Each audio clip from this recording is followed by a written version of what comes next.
standing up here as the ESP, the recipient of the ESP award.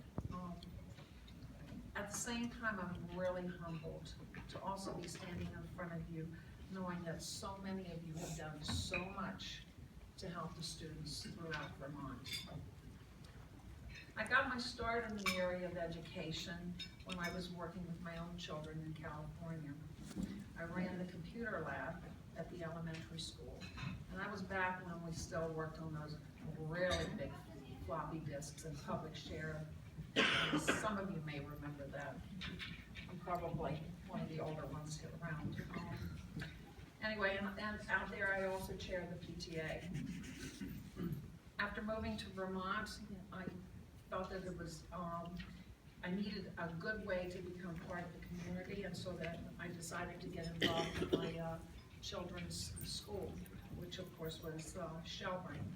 I soon became the chair of the PTO there, and then I also started to sub in the schools.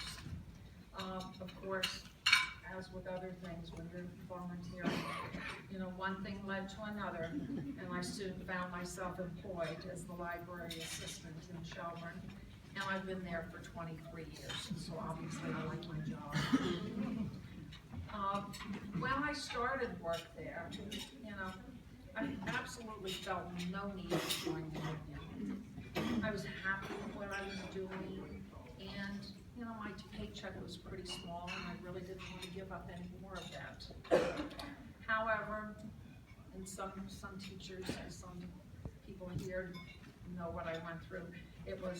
I had a very alarming wake-up call at Shelburne, and when one of our students was killed by a falling bookcase. I quickly realized that I needed liability protection. I, along with several of my colleagues, decided that union membership was the best place to get that coverage. So that was really my start with the union. Through information provided by Vermont-NEA and the leadership at SCS, I started to understand that there's so much more to membership beyond the liability insurance.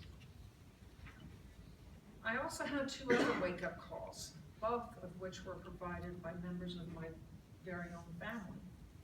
My son, who saw me every day at school, belittled what I considered to be a great job.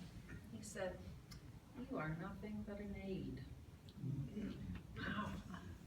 Of course, I knew my son had no intentions and no intention of being hurtful, but he expressed to me what I'm sure was shared by many: a lack of respect for the people we now refer to as paraeducators and the work that they perform.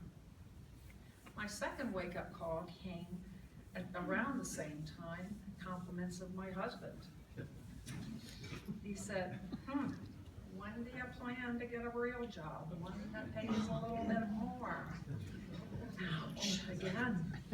Both my husband and my son provided the impetus for me to become more involved in my union and to strive towards garnering more respect for all paras and the work that we do, and to also improve the pay for all.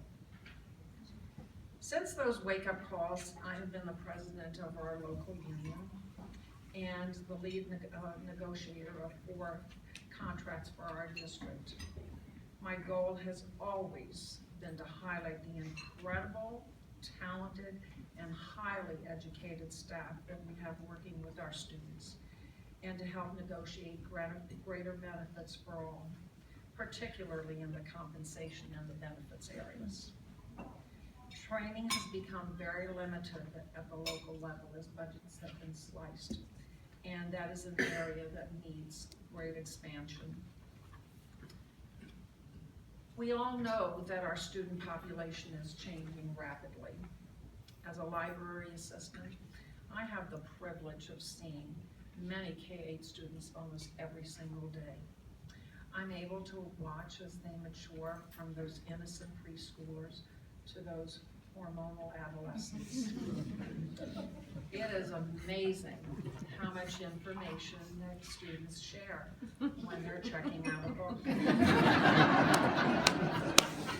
And we really need to listen. Our demographics are changing, and we need to be able to help students from all walks of life. As Martha Allen has addressed this year, violence has become a factor in our schools, and we need to come together and determine how to best handle behavior situations in all of our schools. There is so much to learn and so much to do. It is important that paraeducators throughout the state seek partnership with Vermont-NEA to help us all move forward and provide the best education for our students. My personal goals remain the same. They're centered around respect for support staff and for greater benefits. And membership in our union is a first step. What we each do with that membership is really of utmost importance. To end, I'd just like to quickly share a little library happening with you. Around Martin Luther King Day, I put up a display of MLK books on a table. Kindergarten class stopped by, and the teacher asked if anyone there knew who these books were honoring. Without hesitation, one little boy said, "Oh, Bernie Sanders."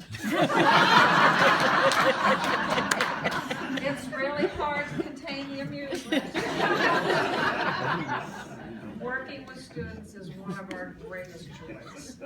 Helping to mold the future of a child is powerful. So thank you again for honoring me. Please remember that the acronym ESP really stands for extra special person, and each one of you around here is one of those. Thank you.